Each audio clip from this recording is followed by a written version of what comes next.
Hello everybody and welcome to week 4 of the D&D Dunsparces and Dragonites Draft League. This week I am versing my good friend Ian, uh, Electricity, however he likes it being said, of the Ladner Lanturn. He is definitely a tough opponent, got a good team, a good battler, and a good friend, so I'm excited to play this match for sure. He also does upload videos to YouTube as well, so you should check him out. I will put the link for him below.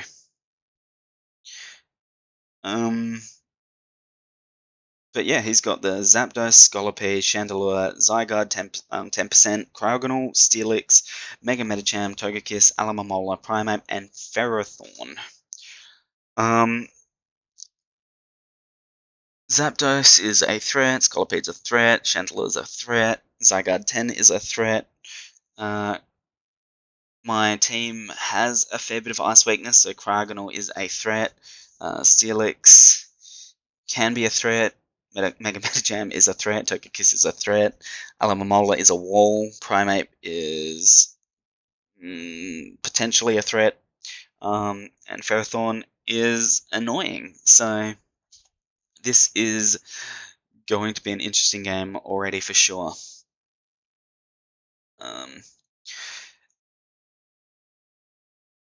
Yeah, he's got a lot of hazard potential with the spikes, stealth rocks, toxic spikes, and also a decent amount of removal with Cryogonal, Togekiss, and Zapdos all having defog, with Cryogonal having the rapid spin as well, and Heal Bell on the Togekiss in case I want to get some toxics or Thunder Waves or Will-O-Wisps off or anything like that. There's always the Heal Bell that you need to worry about.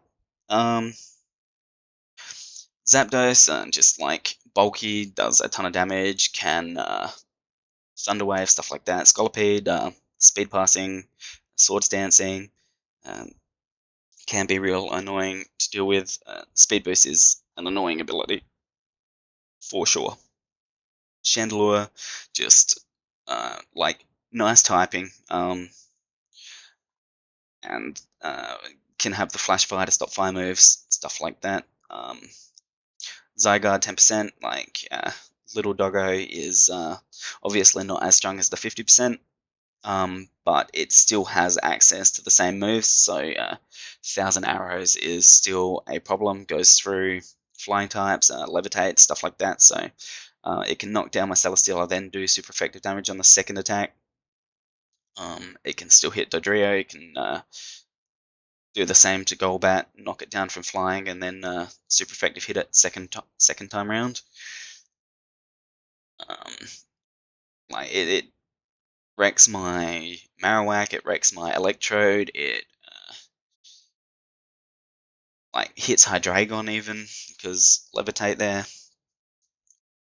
Just all around annoying to deal with. Cryogonal, fast, Rapid Spinner, gets Freeze Dry, which will like do a number on my Hydreigon or do a number on my Araquanid. Whimsicott, not so much Celesteela, but still can hit Celesteela decently, depending on like if I'm taking it bulky or not bulky. And then Dodrio and Golbat both do not like the Ice Beam or the Freeze Dry from the Cryogonal for sure. Steelix can be hard to break through. I do have things like the Hitmonlee, which should be able to do pretty well against it if it comes. Mega Medicham is a like pure power. You don't want to take hits from that. It gets Fake Out. Just like do a ton of damage, and without being able to do anything back to it is quite annoying. Togekiss just flinches with the Serene Grace there. Also gets like Roost or yeah, as I said, Heal Bell. Other supporting moves, Defog, Alamamola, just Regenerator, can take hits really easily. And then just like Wish Pass around, like get a wish up, pass it off to someone else, or just protect for to get the healing back itself. Really bulky and really annoying to deal with. Primate, like Scarf or Band or something like that, can be tough. It's got a decent speed stat, so Scarfer is a definite possibility from that. And then Ferrothorn just is good at taking hits. It's got the Iron Barbs to do damage back to contact moves. And just like it gets hazards and things like Thunderwave or Leech Seed, and just can be annoying to deal with and break through. But yeah, we'll just jump over to Showdown and we'll have a look at the team I'm bringing and my reasoning why.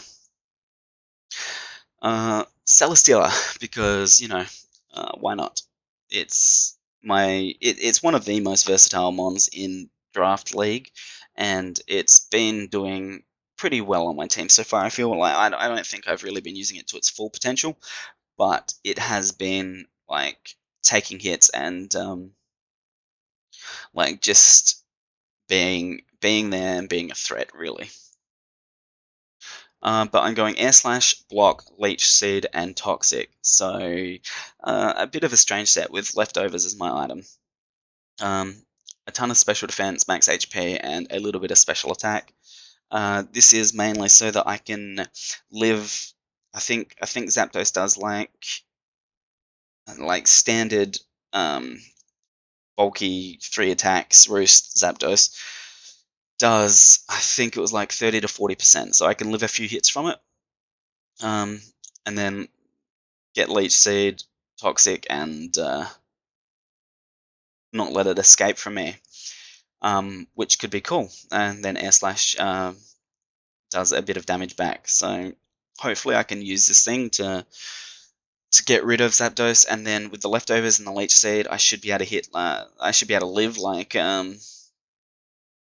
3 or 4 attacks. I mean, he could have Whirlwind on the Zapdos or something like that if he was fearing me setting up on something, which is a possibility. But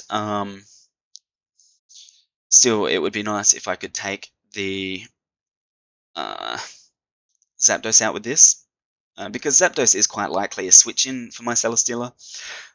Also, this could deal with the Alamamola pretty well, because Scolds from the Alamamola is not really going to do a lot.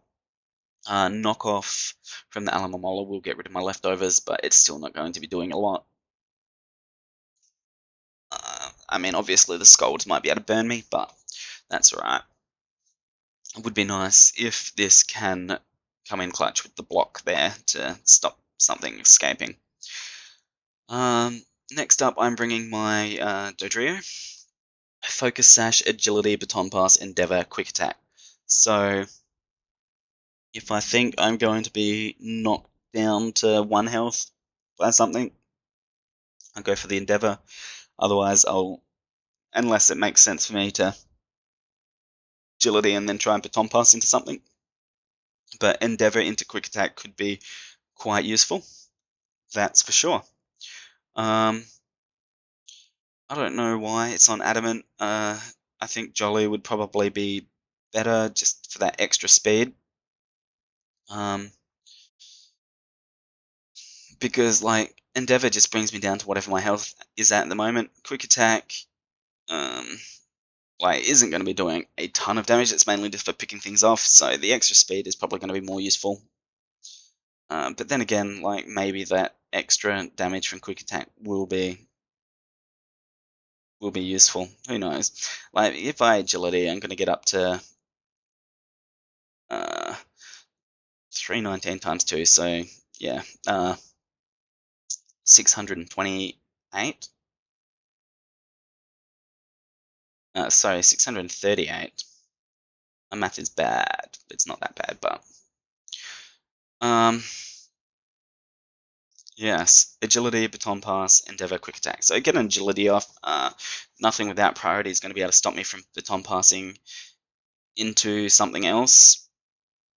Probably my if I had to guess it would be my Espeon or possibly my Mamoswine, because they're the only really ones with the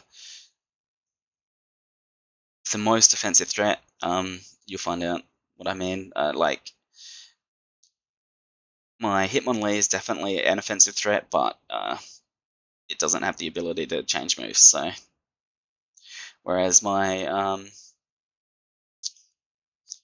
Espeon has the Expert Belt, Psychic, Shadow Ball, Hidden Power, Ice, and Protect. So Protect, basically to take a high jump kick. I think Knockoff does not, or can't remember off the top of my head. Knockoff might knock me out, but at least I've got Protect that I can scout for that and go into something else. But it's to try and bait out a high jump kick. Basically, like, high jump kick from Mega Medicham absolutely wrecks me. No doubt about that.